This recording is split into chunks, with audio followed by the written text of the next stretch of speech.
I'm in the George Washington National Forest at Edinburg Gap, and this parking lot here, there's my little red car, and this is just part of the large parking area here that's set aside for trailers and so forth. There's more over there that way for all-terrain vehicles and dirt bikes. Maybe you can hear the dirt bikes in the background. There are a lot of dirt bike trails here and trails for all-terrain vehicles, but there's also the Massanutten Trail, and that's why I'm here. I'm going to close up my car and head down this way and cross over the road and see if I can find the Massanutten Trail, hiking north up to the first summit up there called Waonaze Peak. And looks like it's going to be a nice day for a hike, so let's get started. The elevation here is 1720.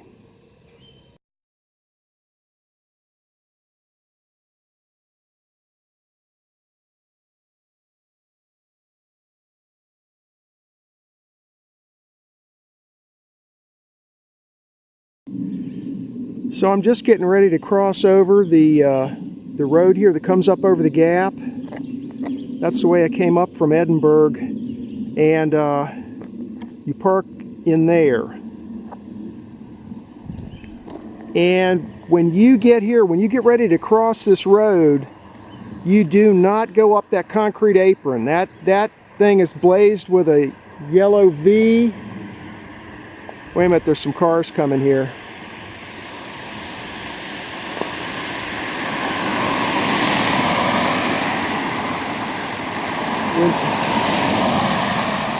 When you get ready to cross this road hiking north, you do not go up that concrete ramp. The PATC map makes it look like that's part of the trail, but it's not. You see this, you have to go over here at a 45-degree angle and go into the woods right there. Okay? That sign has a orange blaze on it, which kind of makes it look like you would just go straight up that ramp, but you don't. You have to veer off right here. It's real easy to miss. Maybe you can see the blaze on that tree there. That orange dotted I blaze, and there's a wooden sign there. I can't quite read it from here, but that's what you do. Do not go up that ramp.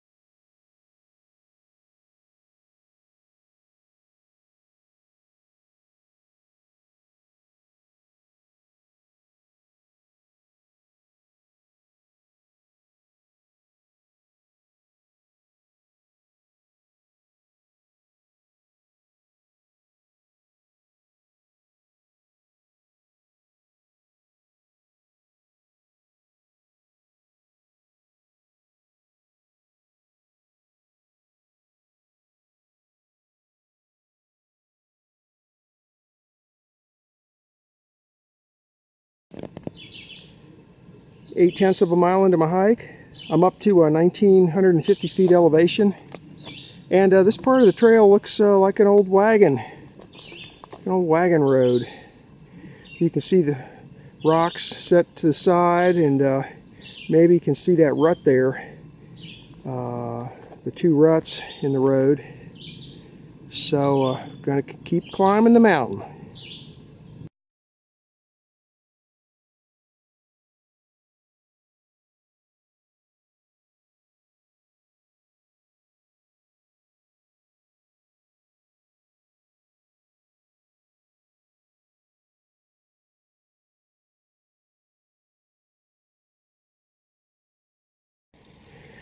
.1 miles into my hike, I'm up to 2,090 feet, and here's a spring right there. It's got a pretty good flow coming out of it, out of a plastic pipe. And here's the trail right here. Assuming the spring is running, you can't miss it, because right here you'll you'll see the runoff.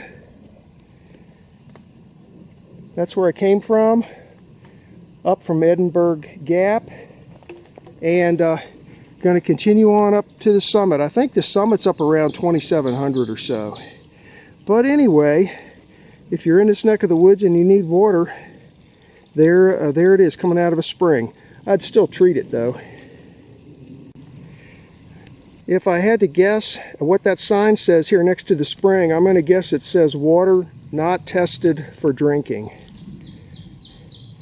And from the looks of those bolts, it looks like some knucklehead literally pulled it off. Onward and upward.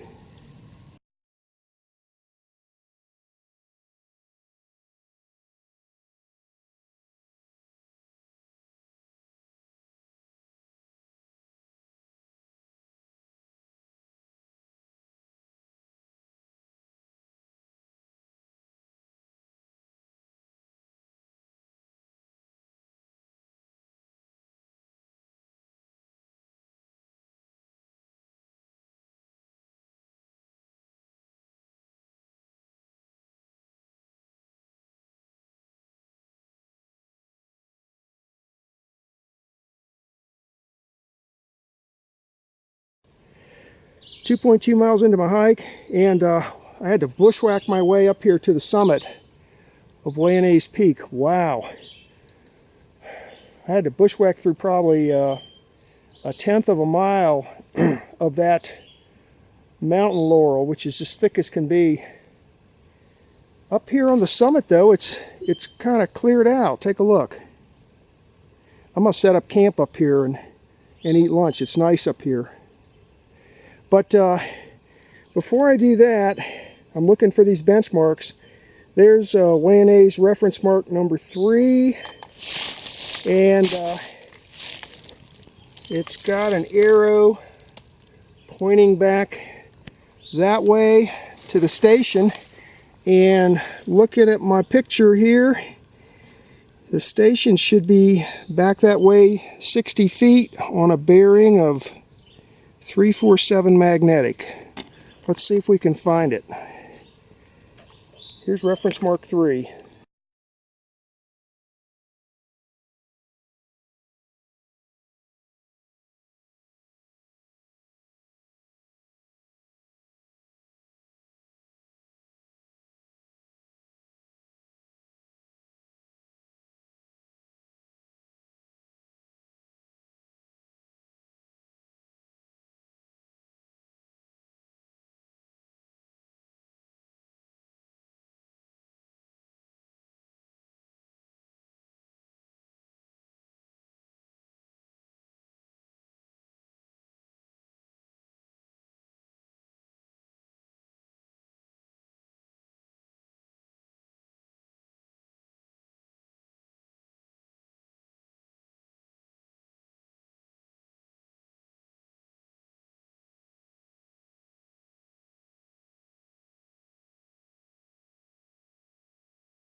.1 miles into my hike.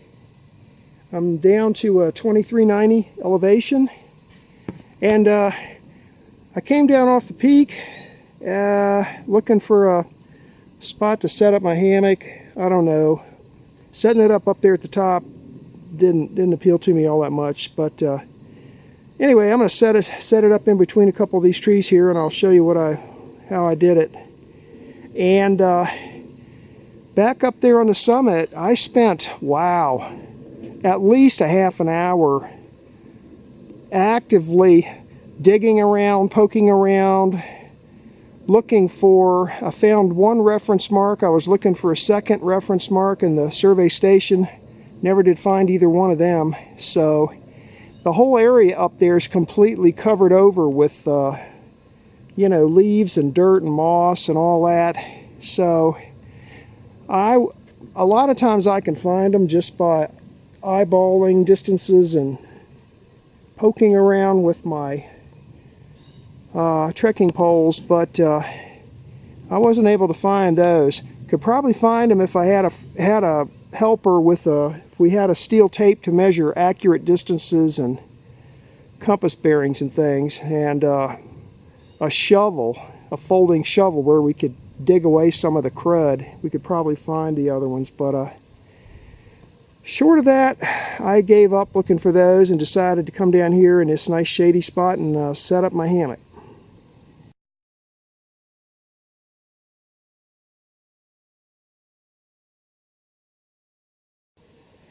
Alrighty, there's my day hammock setup right there.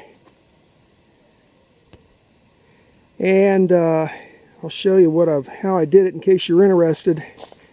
I'm not a real big fan of this particular method, but I wanted to try it. The advantage of it is it's super lightweight, but for me it requires more fiddling around. Here's the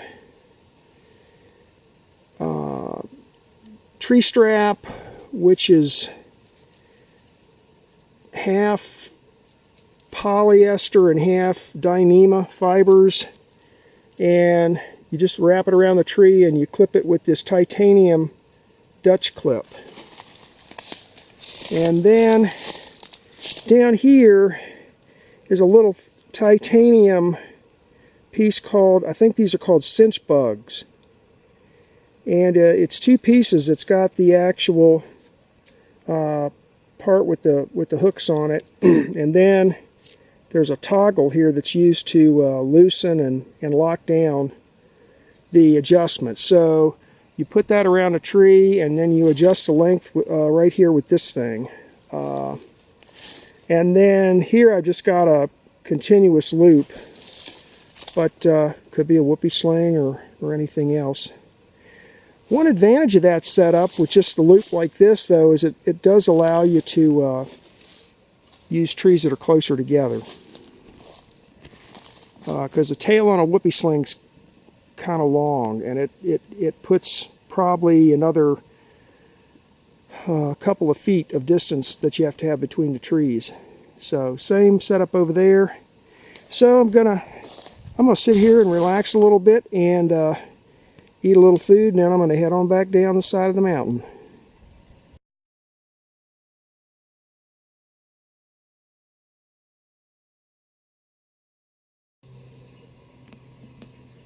Alrighty, here I am in the hammock. Man, this is nice. It is nice up here today. I don't know, maybe 70, 75. Light breeze. The sun's out, but I'm in the shade. Trail is over that way somewhere. And there's my day pack. My camera bag, my little Smith & Wesson 357 Magnum. Sometimes I carry a 38 Special. Today I decided to bring a 357. It's a 5-shot. Real nice piece. Got my my water. Got my shoes off. I'm resting my dogs here a little bit. Happy feet. They're kind of dirty today. All that crawling around up there at the summit looking for those stupid benchmarks that I never did find. Here's what it looks like over this way.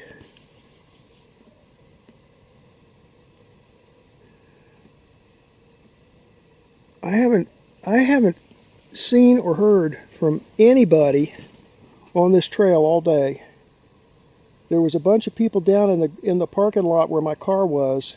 They were offloading dirt bikes and stuff off of trailers and heading up the dirt bike trails, but other than that, I just heard something. Oh God, hope it's not a bear. Here's my view looking up. Little patch of sky there. On the way back down, if I can get some shots of the next door neighbor mountain on the other side of the gap, I'll take a picture of that. I'm going to come back maybe next week and hike that one. But I hiked this one today because I wanted to see if I could find those benchmarks. But to tell you the truth, once I got up there, I should have brought I should have brought a folding shovel, and I should have brought a steel tape measure so I could measure distances instead of guessing at them and stuff. But most of the time I can find them, but in this case I just found one of them. Anyway, I'm going to rest here a little bit, and then I'm going to head on back down towards the Edinburg Gap.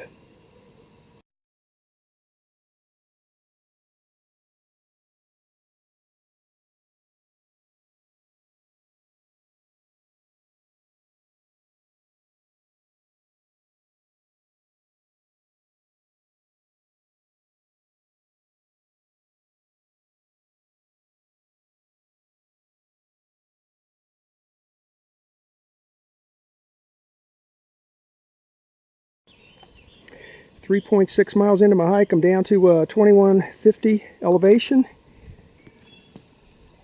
Here's the trail I'm on with the dotted eye blazed orange, Massanutten Trail. But I noticed this little beaten path down there, and down there, look, is the forest road for the all-terrain vehicles. So this is a spot where the hiking trail and the all-terrain trails come close to each other. But I'm gonna stay on the hiking trail. On my way back down to Edinburg Gap.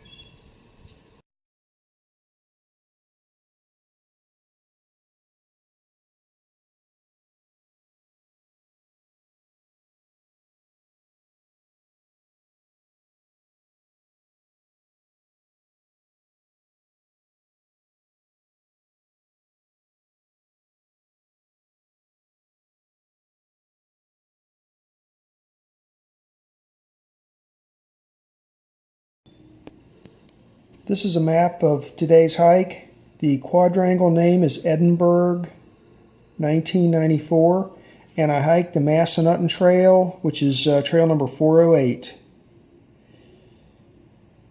This road right here is Edinburg Gap Road, which comes up over the mountain here at Edinburg Gap. Right here is the top of the mountain in the gap.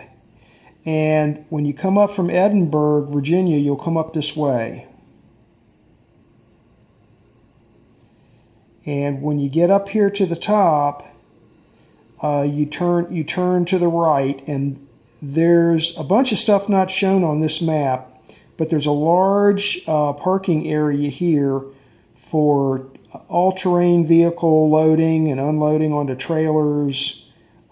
There's a vault-style bathroom here, and there's a bunch of dirt trails going off in different directions over here on this side.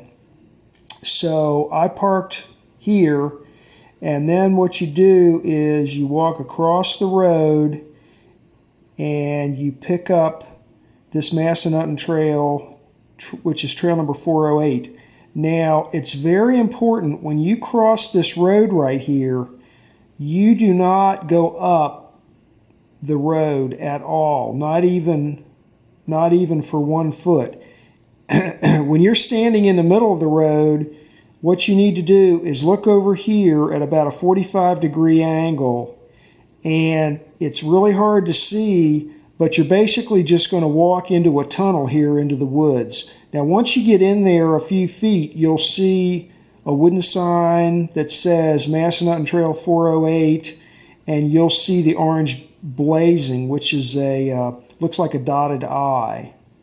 But if you're not careful, because it's not well marked here at all, if you're not careful, what'll happen is you'll go up the ramp, concrete ramp, and when you get up to about here, there's a trailhead here, and it's got signs and this and that, and this is a dirt road for all-terrain vehicles going up the side of the mountain here. But once you get on this thing, there's no way to get off of this and get onto the trail. So it's very important when you first cross over here, you have to look to the left, and you'll kind of see like a little tunnel here, and you just go straight into the grass, and up the hill right here. Okay, and it's a nice trail. I enjoyed it. There's a little bit of a bend here, and at some point this trail turns itself into like an old wagon road. So you continue to climb the mountain like this. Okay, round the bend here, and then finally, once you get up to about here, you're kind of on the spine of the mountain here, and you just follow the spine straight on up. Now, this trail doesn't go exactly over the peak. It goes off to the west just a little bit like this, maybe 500 feet to the west or so. And then eventually it continues along the ridge line to the north. So when you get up to the highest elevation on the trail, then what you have to do is you basically have to turn left and bushwhack your way up here to the peak. Okay, it's called Waonaze Peak. Now, I had to bushwhack my way through all sorts of mountain laurel and all sorts of thick undergrowth. I think if I had come a little bit further and looped around a little more like this, it would have been easier, because this part of the mountain back in through here isn't so overgrown with the mountain laurel. The mountain laurel's all up in through here. But anyway, I finally hacked my way through here, and there was 3 benchmarks I was looking for. I only found one of them. The other 2 are, I'm sure they're up there, but they're just buried under inches of leaves and dirt and, you know, trees that have fallen over and all sorts of stuff. And most of the time I can find them, but to find those I'd probably have to go up there with a helper with a steel tape to measure and some shovels and things to dig with, maybe even a metal detector to find them. But anyway, because they get buried. If they're not in a big rock outcropping, what happens over time, these are dated 1933, and what happens over time is when they're first put in, if they're just a few inches above the level of the ground, then, you know, over 80 or 90 years, they get covered up just from natural action of the forest. So, but one of the reference marks was in a big, large rock outcropping, and that one was not covered up, and I was able to find that one. So anyway, originally I was going to put my hammock up here, but after doing all that activity up there, I just decided I was going to get off the peak, so I came back down to about here and set up camp over here. Now this was a real rocky area. Maybe that'll show up in the video. Real rocky, but it was a nice area. It was in the shade. The sun was out today and it was starting to warm up, but I was in the shade here, so it was a nice place to get in a hammock and relax a little bit. And then after that, back down to my car. Now, probably next week I'm going to hike, instead of hiking to the north, I'm going to hike this same trail, Massanutten Trail, to the south. And I just sort of penciled this in. This wasn't really on the map, but the trail roughly, it comes up this road for a little ways and then it veers off and comes up here, gets up on the spine of the mountain, and then you climb until you get up here. Down this way a little ways is the summit, and then past the summit a little ways is a campsite. So, and I think right about in here somewhere there's supposed to be a decent view, overlook. So we'll do that in the next week or so. But this hike here from Edinburg Gap up here to this peak, it's a real nice hike. The trail's real nice, and the weather conditions today were just perfect for hiking. And that was the hike for today.